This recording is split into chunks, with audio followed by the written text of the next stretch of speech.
তুলসী তলায় দিয়ে বাতি কিমা দিদি বলে আমি সতী। এখন ঠিক ঘটনাটা তেমনই ঘটছে। যে কিমা দিদি সঙ্গীতা চক্রবর্তী ম্যাডামকে দিভাই দিভাই শুধু আমার দিভাই বাকি সবার কি জুম বলে ওয়াইটিতে প্রথম এনেছিল, সঙ্গীতা চক্রবর্তীর পাওয়ারকে ইউজ করে কিমা দিদি মানে কিমা নো দিদি কাল থেকেই বলেছি, কিমা নিজেকে ওপরে তোলার চেষ্টা করেছিল। মানে কি, আমি যা খুশি করতে পারি, আমার দিভাই আছে, দিভাই যে কিছু বলবে দিভাই তার নামে কেস করে দেবে। এক্স্যাক্টলি। এবং ম্যাডামের ঠিক কিমা যেভাবে রিপ্রেজেন্ট করেছিল মানে সঙ্গীতা চক্রবর্তী ম্যাডামকে, সঙ্গীতা ম্যাডামকে যেভাবে রিপ্রেজেন্ট করেছিল তার জন্য কিন্তু অনেকে এই ম্যাডামকে কেস মাসি বলেও নাম দিয়েছিল, যে ম্যাডামের কাজই হচ্ছে কেস দেওয়া, ম্যাডামের কাজই হচ্ছে কেস দেওয়া, এটা বলেছিল। কিন্তু এখন যেটা দেখতে পাওয়া যাচ্ছে যে অ্যাকচুয়ালি বিষাক্ত, অ্যাকচুয়ালি খতরনাক তো দেখতে পাচ্ছি শুধুমাত্র কিমা।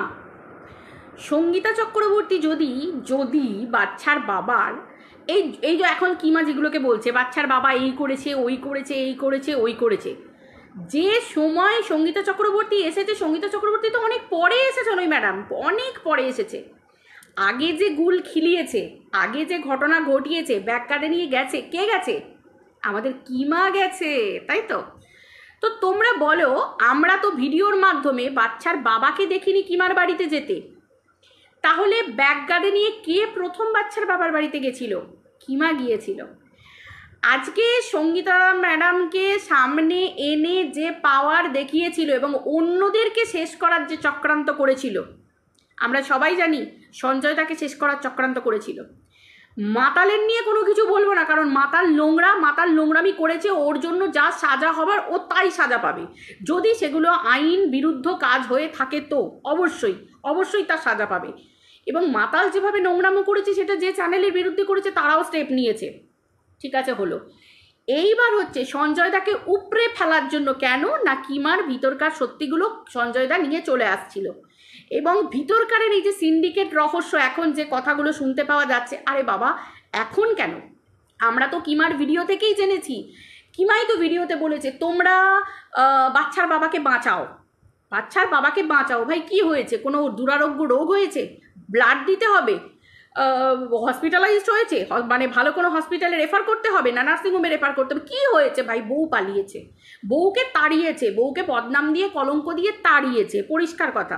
বউয়ের মাথায় একটা চরিত্রহীন ট্যাক্স যেটে দেওয়া হয়েছে, তো বউ পালিয়েছে, লোকে তো সহমর্মিতা জানাবে। কিন্তু কিমা বলেছিল যে তোমাদের সাহায্য দরকার, তোমাদের সাহায্য দরকার। কোনো মানে হয়? কোনো মানে হয় এইগুলো? বাচ্চাটাকে সামনে রেখে নোংরা খেলা খেলা হচ্ছিল। বাচ্চাটার জন্য মানুষ গাড়ি দেবে, জামা দেবে, জুতো দেবে, বাচ্চাটার পটি তোমার প্যান দিক, যা খুশি দিক, এগুলো কোনো ব্যাপার না।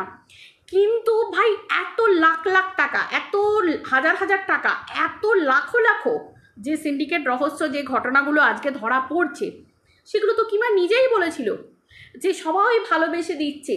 তো তাহলে এবার আমার প্রশ্ন কি, আমি তো জানি না ভিতরে কি ঘটনাটা হয়েছে, কিন্তু কিমা যেহেতু হাতে করে সমস্ত কিছু কিমার কাছে আসতো, কিমা নিজে বলেছে আমি বাচ্চার বাবাকে পৌঁছে দিতাম। এবার কিমা কিভাবে টাকা পয়সা নিয়েছে বাংলাদেশের লোকজন, প্রচুর বাংলাদেশের লোকজনের নাম বেরোচ্ছে। বাংলাদেশ থেকে টাকা আমাদের ইন্ডিয়াতে আসতে গেলে রীতিমতো একটা আইনসম্মতভাবে সেই কাজটা করতে হয়। এবার কিমা সেটা আইনসম্মত করেছে কিনা বা কার মারফতে কি করেছে, এবার যে টাকাগুলো এসেছে সেগুলো কি অ্যাকচুয়াল হোয়াইট মানি ছিল নাকি ব্ল্যাক মানি? হ্যাঁ, কিছু কিছু ভিউয়ার পাঠিয়েছে, কিছু কিছু ভিউয়ার পাঠিয়েছে যারা নর্মাল ভিউয়ার, বাইরে থাকে বা বাংলাদেশে থাকে, তারা খুশি হয়ে কেউ শাড়ি পাঠিয়েছে, কেউ 10-20 হাজার টাকা দিয়েছে। এবার যারা কম টাকা দিয়েছে, এখানেও ঘটনা আছে। মানে ফার্স্ট প্রায়োরিটি কাদের জন্য? যারা রীতিমতো ইনভেস্ট করছে এই পুরো বাচ্চার বাবার পিছনে লাখো লাখো, তারা হচ্ছে ফার্স্ট প্রায়োরিটি। মানে সেই কি বলতো, ওই বড় বড় মন্দিরে, তারাপীঠ, হ্যানা দানা এইসব মন্দিরে ভিআইপি লাইন যেটা, তারপর নর্মাল সাধারণ মানুষের জন্য যে লাইন, ঠিক সেই রকম ধরনের না, মন্দিরে পুজো দেওয়ার মতো ব্যাপারটা না। মানে বিভিন্ন মন্দিরই ঘটনাটা একই ঘটনা ঘটে যেখানেই যাও। তো সেই হিসেবে আজকের দিনে দাঁড়িয়ে দেখতে পাওয়া যাচ্ছে অনেক ভিউয়ার্স তারা বলছে, যারা 20-25 হাজার টাকা দিয়েছে, যারা 10 হাজার টাকা দিয়েছে, যারা একটু মাঝারি দামি শাড়ি দিয়েছে, আর যেখান থেকে বড় বড় গিফট এসেছে, লাখো লাখো টাকা এসেছে, তারা ভাই মাথার ওপর। ঠিক আছে, এবার কিমা কালকে ভিডিওর মধ্যে হাসতে শুরু করলে একটা কথা নিয়ে, যে পাঁচিল করতে বন্ধ হয়ে গেল, তোমার কি বলে পাঁচিল করতে পাঁচিলের জন্য সিমেন্ট বালি আর আসছে না কেন না। দেখো খুব ভালো করেই সেটা জানো যে টাকা কিন্তু বাচ্চার বাবাকে আমরা চাইতে ভিডিওর মধ্যে দেখিনি। হ্যাঁ, বাচ্চার বাবা বদমাস, বাচ্চার বাবা ভালো নয়, সেটা তো আমরা খুব ভালো করেই জানছি। কিমাই তো বলছে, কিমাই তো বলে দিচ্ছে পরিষ্কার কথা। তো সেই ক্ষেত্রে আজকে কিমা যে কথাগুলো বলছে, এবার দেখো বাচ্চার এগুলো সত্যি কি মিথ্যা সেগুলো তো বাচ্চার বাবাকে প্রমাণ করতে হবে। এক তো বাচ্চার বাবা ভিউয়ার্স হারিয়েছে, অলরেডি হারিয়ে ফেলেছে, ভিউজ বাচ্চার বাবা শূন্যে নেমে গেছে। সেটা কিমার তোমার কিমার ক্যালমা। কিমা কিভাবে বাচ্চার বাবার কাছ থেকে ভিউয়ার্সদেরকে এনেছে। এবার নিজেকে প্রমাণ করা দরকার বাচ্চার বাবার, যে সে ভদ্র না ভদ্র নয়, সে ভালো না ভালো নয়। এবং কিমা যদি ভিতরে কোনো গুল খেলিয়ে থাকে, দেখো কিমা যে ঠান্ডা মাথার খেলোয়াড় সেটা আমরা সবাই খুব ভালো করে জানি। কাস্টমার ধরে রাখা, ডিল করা, এগুলো কিন্তু কিমা খুব ভালো জানে। অতএব কিমার কোন জায়গায় খাপে খাপ গন্ডগোল, হ্যাঁ কিমা নিজেই বলছে 100% কিন্তু শুদ্ধ নয়, ও খাঁটি নয়, ওর মধ্যে তো ভালো রকমই মিক্সচার সব আছে, তোমরা বুঝতেই পারছো। তো কোন জায়গাটায় খোকলা সেই জায়গাটা বাচ্চার বাবার কি জানা আছে? হয় বাচ্চার বাবাকে আইনি পদক্ষেপ নিতে হবে, আর না হলে বাচ্চার বাবাকে দেখাতে হবে। কারণ দেখো পরিষ্কার কথা, তুমি দিদির রূপ নিয়ে ঢুকেছিলে, তুমি সঙ্গীতা চক্রবর্তীকে বললে পাতি কন্ট্রোভার্সি ক্রিয়েটার, কিমার কথা বলছি। তুমি বাচ্চার বাবাকে বলছো খারাপ। সবাই এতদিন কিন্তু তোমার মুখ থেকেই বেরিয়েছিল বাচ্চার বাবা ভীষণ ভালো, তার পরিবার ভালো, এদের মতো পরিবার হয় না। আর টিনার পরিবার হচ্ছে জঘন্য, টিনা হচ্ছে নষ্টা। হঠাৎ করে বলে ফেললো যে 14ই আগস্টের যে ঘটনাটা, কালকেও আমি ভিডিওতে বলেছিলাম, তো সেই যে ব্যাপারটা সেটার মধ্যেও অনেক গণ্ডগোল আছে, অনেক ঘোটালা কেস আছে, অনেক কিছু মিথ্যে আছে। সেটা তো আমরা জানতামই আগে থেকে, সেগুলো তো আমরা সবই জানতাম, তাই না? তো তাহলে কিমাও নিশ্চয়ই এই ঘটনাগুলো জানতো। তাহলে কিমাও এতদিন রসে কষে নতুন নতুন গল্প করে নতুন নতুন ফেনিয়ে প্রচুর ইনকাম করেছে। তাহলে ভিতরের খবর, তারাপীঠের ঘটনাটা কিমার কাছের লোক গুপ্তি দিদি সে কিন্তু বলে দিল যে সে কি বলে দিল না, কিমা কাজলদানির সঙ্গে গেছিল তারাপীঠে, ঠিক আছে, ওই বাচ্চার বাবার পরিবারের সাথে, ঠিক আছে, গেছিল। গুপ্তি দিদি বলছে কিন্তু একদম কিমার খোদ সখী, প্রিয় সখী, তিনি বলে দিচ্ছেন। এবার আমার দু একটা জিনিস অবাক লাগে জানো তো। আমার প্রশ্ন হচ্ছে এই জায়গায় যে হিসেব মতো দেখতে গেলে কিমাও স্বামী ঘরে আছে, দুটো সন্তান, ছেলের বিয়ে হয়ে গেছে, বউ এসে গেছে মানে বউ বাপের বাড়িতে থাকে, ছেলেও বাপের বাড়িতে থাকে, মেয়ের বাপের বাড়িতে থাকে, মানে ছেলের শ্বশুর বাড়িতে।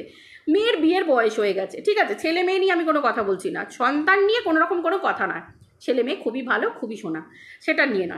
মেন ব্যাপার হচ্ছে তাহলে কিমা পরকিয়া করছে, কিমার বিমৃতি হয়েছে বুড়ি বয়সে, কিমা পরকিয়া করছে। তাহলে টিনা কি করেছে? টিনাও সংসারে থেকেছে, সংসারে থেকে টিনা ফোকলার সাথে চ্যাট করেছে। কিমা তো কাজলদানির সাথে তারাপীঠ ঘুরতে গেছে এবং কাজলদানিকে নিয়ে রাতারাতি কথা বলে, লাইভে বসে নিজে বলে আমার ভালোবাসা, আমার ভালোবাসার মানুষ, আমার প্রাণ কাজলদানি, তারপরে আমাকে এসি দিয়েছে, আমাকে খাট দিয়েছে, নিজেকে প্রমোট করে এবং পরকীয়া প্রমোট করে, সেটা খুব ভালো করে বুঝতে পারছো। তাহলে যেসব মহিলারা এই কিমাকে সাপোর্ট করে তাদের টিনাকে সাপোর্ট করতে অসুবিধে কোথায়? আমি গুপ্তি দিদির দিকেও প্রশ্ন তুলছি যে মানে টিনাকে সাপোর্ট করতে অসুবিধে কোথায় ছিল? টিনার বেলায় কেন এত নোংরা গালাগাল ছিল? টিনার বেলায় কেন গামলায় মাছ খেলানো?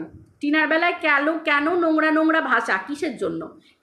কিমার জন্য নয় কেন? তাহলে এখানে কি গুপ্তি দিদিরও কোনো রকম মানে কোনো লুক্কায়িত কোনো ব্যাপার আছে? বা আরও যেমন আছে ওই যে কিসব 49, তারপর তোমরা সব বলো 1,500 কিসব টাকা পয়সা কে কাকে চেয়েছে না, তো 49 রিচার্জ যা 1,500 টাকা কে কাকে সব চেয়েছে কী সব বলো না, তো সেই আর কি, মানে তার যেমন খাপ কিছুদিন আগে কিমা খুলে দিয়েছিল, ওই জন্য এখনও কিমার বিভিন্ন জায়গাতে তাকে তেল লাগিয়ে জিভে করে চাটতে হয়, ঠিক আছে, গামছা দিয়ে মোচাতে হয় না, ওই চান করিয়ে আর জিভে করে চেটে দেয়।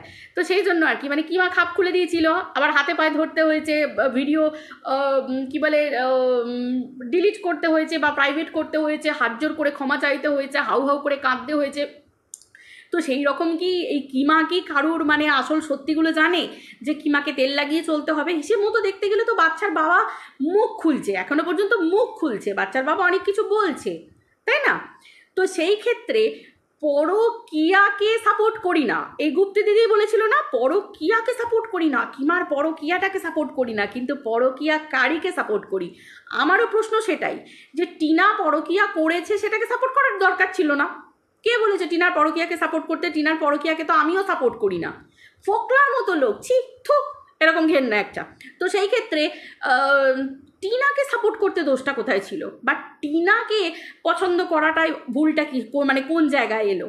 কিমাও পরকীয়া করেছে, টিনাও পরকীয়া করেছে। টিনা তো শুধু চ্যাট করেছে, শ্বশুরবাড়িতে থাকাকালীন তো আর ফোকলার সাথে ঘুরতে যাওয়া, থাকা, রাত কাটানো নিশ্চয়ই করতে পারতো না। তাহলে সেই জায়গায় দাঁড়িয়ে টিনার পরকীয়াটাকে মানতে অসুবিধে কোথায় ছিল? মানে টিনাকে মেনে নিতে কোথায় অসুবিধে ছিল? সো কল শিক্ষিত সারাক ছাপ, তোমার গাটিয়া ছাপ, মানে আরও যা ছাপ মাপ আছে সব এই সমস্ত লোকজন, মানে ঘেন্না লাগে, এদের কোনো লজিক নেই।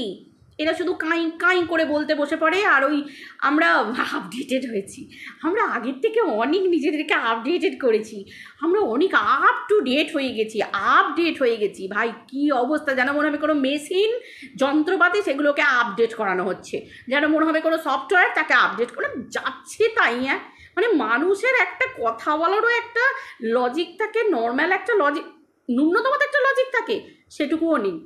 আর এই যে কিমা মহারানীর কথায় আছি, তো উনি সঙ্গীতা চক্রবর্তী ম্যাডামকে নিয়ে এসে খুব ঢাক পিটিয়েছিলেন। সঙ্গীতা ম্যাডাম কিন্তু কিছু করুক আর না করুক একটা জিনিস করেছে, সেটা হচ্ছে ওয়াইটিতে যে নোংরা গালাগালগুলো দেওয়া হচ্ছিল সেগুলো কিন্তু বন্ধ করেছে। ভাই এই কাজটা কিন্তু সঙ্গীতা ম্যাডাম করেছে, সেটার জন্য কিন্তু আমি বারবার বলি, এখনও বলি এবং ভবিষ্যতে আমি বলবো, প্রচুর মানুষ একটু কেন অনেকটা হলেও অনেকটাই শুধরে গেছে। তো সেই ক্ষেত্রে সঙ্গীতা ম্যাডাম একটা বিরাট বড় অবদান আছে। সে কেসের ভয়ই হোক, যার ভয়ই হোক, যেমন করেই হোক, শুধরেছে লোকজন, অনেক শুধরেছে। তো মুখের ভাষা সামলেছে নিজেদেরকে। তো সেই জায়গায় যে সঙ্গীতা চক্রবর্তী ম্যাডামকে সামনে রেখে কিমা খেলাটা খেলতো, এবং যার সামনে কিমা বলেছিল যে বাচ্চার বাবা আর মাকে এক করে দেওয়া যাবে না, আজকে সেই সঙ্গীতা চক্রবর্তীর নামে কিমাকে বলতে বসতে হচ্ছে।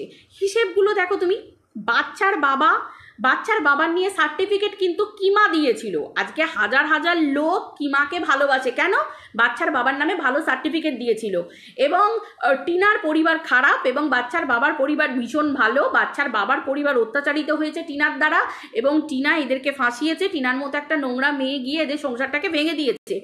এই যে সন্তান নিয়ে এখন যে কথাগুলো উঠছে, এই সন্তানের নিলামি যে দর, সেটাও তো কিমা করেছিল সোশ্যাল মিডিয়াতে। মনে আছে সেই গাড়ির ভিতরে বাচ্চাকে জড়িয়ে ধরেছি, ড্রাইভারকে বলেছি এগিয়ে নিয়ে চলো, কত কি গল্প দিয়েছিল। তাহলে এত গল্প দেওয়ার কি দরকার ছিল? এত গল্প দেবার? কোনো তো দরকারই ছিল না। বাচ্চার বাবা তো খারাপ, বাচ্চার বাবা তো বাচ্চা নিতে চায় না, বাচ্চার বাবা তো টাকা খরচ করতে চায় না, কিছুই করতে চায় না, সব রকম। তাহলে সব কিছু জেনে শুনেও কিমা কিভাবে খেলেছিল। তাহলে আজকে কিমার যে ভিউয়াররা, আমি শুধু সেই ভিউয়ারদেরকে একটা কথা বলছি, যে কিমা যে দিনের পর দিন এত মিথ্যে বলে এসেছে তোমাদেরকে, এবং বাচ্চার বাবার পরিবারকে দিনের পর দিন তোমাদের কাছে ভালো বলে এসেছে, তোমাদের একটু মনে হচ্ছে না যে তোমাদেরকে রীতিমতো সি বানিয়েছে একটা, মানে রীতিমতো তোমাদের কপালে সি লিখে দিয়েছে প্রত্যেকের নাম ধরে ধরে। আজকে ভিডিওতে বলছে যে তোমরা আমার পাশে থাকো, আমার বিরুদ্ধে চক্রান্ত হচ্ছে, আমার বিরুদ্ধে এই হচ্ছে। বাচ্চার বাবার কাছে ব্যাগ কাঁধে নিয়ে কে গেছিল? বিনা স্বার্থে আমি দিদি, আমি হচ্ছি মেন কালপ্রিট দিদি, ঠিক আছে, আমার অদা সেটা কিন্তু সবার আগে, তাই তো? কিমা বলেছিল না, কিমার জন্যে তোমরা বাচ্চার বাবাকে চিনেছো, এত টাকা, লাখো লাখো টাকা খরচ করেছো। আর আজকে কিমা এসে বলছে যে বাচ্চার বাবা খারাপ। না, বেইমান সেটা ঠিক আছে, বেইমানি করছে কিমার সাথে, সেটাও মেনে নিচ্ছি, কিন্তু কিমা তো দেখছিস বলছি সে কত আগে থেকে নাকি কিমা জানতে পেরেছিল। তাহলে কিমা যখন অত আগে থেকে জানতে পেরেছিল, কিমা যখন অনেক আগে থেকেই, তারাপীঠের ঘটনা সেই কবে, কোন মানধাত্তের আমলে, আজ থেকে 1.5-2 বছর আগে তারাপীঠের ঘটনা, তখন থেকেই নাকি বাচ্চার বাবা কীরকম জানতে পেরে গেছিল।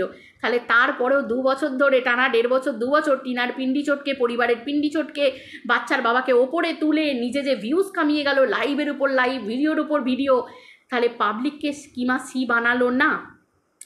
অবশ্যই কিমা শাস্তির দাবি করছি, এবং বাচ্চার বাবার একটা, বাচ্চার বাবা ধোয়া তুলসী পাতা নয়, বাচ্চার বাবার জন্যই তো এত কিছু ঘটনা ঘটেছে। বাচ্চার বাবা আজকে যে শাস্তিটা পাচ্ছে, এই শাস্তিটা বাচ্চার বাবার জন্য প্রাপ্য। কারণ নিজের দিদিকে নিয়ে অনেক নোংরামি কিমা করেছে, তারপরেও কিমার জন্য দরজা খোলা, আর নিজের দিদির চরিত্র যারা হনন করেছে তাদের জন্য কিটি পার্টি দেওয়া হয়েছে, তাদের জন্য বনভোজন হয়েছে, মধ্যাহ্ন ভোজন হয়েছে, সেখানে টিনাকে বাজারে নিলাম করা হয়েছে এবং খুব এনজয় করেছে দিনের পর দিন বাচ্চার বাবা এবং তার পরিবার। তাই তো আজকে কেমন লাগছে বাচ্চার বাবা? খুব ভালো লাগছে না? কি সুন্দর কালনাগিনীর ছোবল, কালসাপের ছোবল, দংশন কেমন লাগছে, পুরো নীল হয়ে যাচ্ছে। স্বয়ং মহাদেব তো বিষ পান করেছিল, আর তুমি নীল হয়ে তুমি না ওপরে উঠে গেলে হয়, মানে ভিউজের দিক থেকে, মানে ইউটিউবে, এবং ইউটিউব থেকে মুছে না উঠে গেলে হয়, সেটার কথা বলছি। তো কেমন লাগছে? খুব ভালো লাগছে না? একদমই তাই। আজকে কিমা সঙ্গীতা ম্যাডামের নামে বলতে বসেছে যে বন্ধুরা, কো ক্রিয়েটাররা তোমরা সবাই একসাথে হও। কেন হব? কেন? না না না না না, তোমার তো পুরনো স্বভাব মনে আছে। MSLকে বাচ্চার বাবা, জন্ম পরিচয়, nation wants to know actually বাচ্চার বাবা কে, বাচ্চার বাবা কে, উত্তর দাও। মনে আছে কিমা? হ্যাঁ, মাতালের নামে তো কেস হয়েছে, আর কিমার নামে যেই কেস করেছে, কিমার আবার স্বভাব আছে পিছন দিক দিয়ে গিয়ে হাত, ওই জোর হাত করে হাতে পায়ে ক্ষমাচি কান্না করে তারপরে কেস উঠিয়ে নেওয়া। কিমা তো সেখানে বেঁচে গেছিল। তো আজকে কিমা ভরপেট বাচ্চার বাবাকে শুষে নিয়েছে, খেয়ে নিয়েছে, দিয়ে খাবার পরে ছিবড়েটা ফেলে রেখে দিয়েছে, এখন ছিবড়ে করে ফেলছে। ঠিক আছে, অ্যাকচুয়ালি এটাই হচ্ছে নিজের আর পাতানো। তারপর তো কিমার সবই তো আমরা জানি, সমস্ত বৃত্তান্ত আমরা সবই জানি। তো এইসব মহিলারা অ্যাকচুয়ালি ব্যাগ কাঁধে নিয়ে যায় এরকম নোংরামি করতে, পরের বাড়ি সংসার ভাঙাতে। এরা সংসার কোনোদিনও করতে পারে না, আমি বারবার বলছি এগেন, যে সংসার এরা করতে পারে না, সংসার ভাঙাতে যায় এবং লোকের বাড়িতে গিয়ে আগুনে ঘি ঢালার কাজ করে। তাই বলবো এই ধরনের মহিলাদের থেকে শতক্রোশ দূরে থাকো। ভদ্রতার সাথে যদি দুটো ভিউজ হয় ভালো, যদি না হয় দোকান ঝাঁপি বন্ধ করে দাও, খাটো তবু ঠিক আছে। তবু এই ধরনের মহিলাদেরকে প্লিজ ডোন্ট, ঠিক আছে, কোনো রকমভাবে একদম দরজা খুলো না, এইটুকুই বলার। বাচ্চার বাবা তো হারে হারে আজকাল টের পাচ্ছে। এবার সঙ্গীতা ম্যাডামের কাছে একটাই আমাদের আর্জি, যে কিমার রীতিমতো শাস্তির দাবি করছি। ভগবান যে কি শাস্তি দেবে কিমাকে সেটা জানি না, কিন্তু কিমার শাস্তির দাবি করছি এবং পুঙ্খানুপুঙ্খভাবে বিচার করা হোক, যে টাকা পয়সা কিভাবে নয়ছয় হয়েছে, কোথা থেকে এসেছে, মানি আদৌ হোয়াইট মানি ছিল কিনা, ওটা ব্ল্যাক ছিল কিনা। আমরা তো সাধারণ নাগরিক, আমরা প্রশ্ন রাখবো, আমরা দেখব যে কি এমন কারণ ছিল যেখানে এত টাকা, সমস্ত কিছু। কারণ আমরা তো বাচ্চার বাবাকে কোনোদিন ভিডিওতে বলতে দেখিনি যে আমাকে টাকা দাও। কিমা বাচ্চার বাবার হয়ে টাকার কথা বলেছিল যে আমি ঝুলি পেতে দিচ্ছি, তোমরা সেই ঝুলিতে আমাকে দাও। কেন? কিসের জন্য? কোন কারণে? এবং কিছুদিন আগেও কিমার ব্যাংক ব্যালেন্স কত আছে, আদৌ কি আছে না আদৌ নেই, নাকি প্রচুর টাকা জমিয়েছে আজ 2-3 বছর ধরে টিনার পিন্ডি চটকে, তারপরেও টিনাকে কিমাকে ডিজিটালি ভিক্ষা করার কথা মাথায় আসতে হলো তার বরের রোগের সময়। তো সেই সমস্ত কারণ কেন কেন কেন কেন কেন যেখানেই স্বার্থ ফোরাচ্ছে সেখান থেকেই কিমা বেরিয়ে আসছে। সঙ্গীতা চক্রবর্তী ম্যাডাম যদি ডিজিটালি ভিক্ষে করার জন্য পারমিশন দিয়ে দিত কিমাকে, তাহলে সঙ্গীতা চক্রবর্তী ম্যাডাম সারাখো পার, তাই তো, সারাখো পার। আর বেচু বাচ্চার বাবার রাশটা যদি কিমার হাতে থাকতো, তাহলে কিমা কিচ্ছু করতো না। কারণ এখন বাচ্চার বাবা শুধুমাত্র সঙ্গীতা ম্যাডামের হাত ধরে আইনি ব্যাপারে চলছে, সে তার আইনি মতামত নিয়ে চলছে, সে তার মক্কেল, সে তার ক্লায়েন্ট, তাই তো। তো তিনি যেরকম বলবেন সেরকম করছে, পরিষ্কার কথা। তো এই হচ্ছে মোদ্দা কথা। আজকে কিমা বলছে, কিমা যখন দিনের পর দিন ব্যবহার করেছো তখন মনে ছিল না, আজকে বলা হচ্ছে কো ক্রিয়েটররা তোমরা আমরা নবান্ন অভিযানে যাবার মতো করে একটা সঙ্গীতা চক্রবর্তী অভিযানে যাব, তোমরা এসো, আমরা এরকম জীবন চাই না, আমরা চাই না। কই, আমরা তো সঙ্গীতা ম্যাডামের সাথে ফোনে কথা বলি না, আমরা তো হোয়াটসঅ্যাপ করি না, আমাদের তো দরকার পড়ে না সঙ্গীতা ম্যাডামের হেল্প নেবার বা পাশে থাকার বা কোনো কিছু, আমাদের তো মনে হয় না। পরিষ্কার কথা, কই সঙ্গীতা চক্রবর্তী ম্যাডাম তো আমাদেরকে কল করে ডিস্টার্ব করেন না যে আমার দলে এসো, আমার হয়ে ভিডিও করো, আমাদেরকে তো বলে না। তুমি দরকারে ব্যবহার করেছো, তোমার দরকার ফুরিয়ে গেছে, সে যখন তোমাকে ভালো পথে আসতে বলেছে তুমি আসোনি, তুমি নোংরামি করতে চেয়েছো, আজকে তুমি ফাঁসছো এবং তোমার স্বভাব তোমাকে ফাঁসাচ্ছে, তখন তুমি সবাইকে ডাকছো। তোমার পাপের ঘোড়া পূর্ণ কিমা, এবার তোমার কাউন্টডাউন স্টার্ট। তো চলো বন্ধুরা, ভিডিওটা এই পর্যন্ত রাখছি, আবার দেখা হচ্ছে পরের ভিডিওতে। টাটা।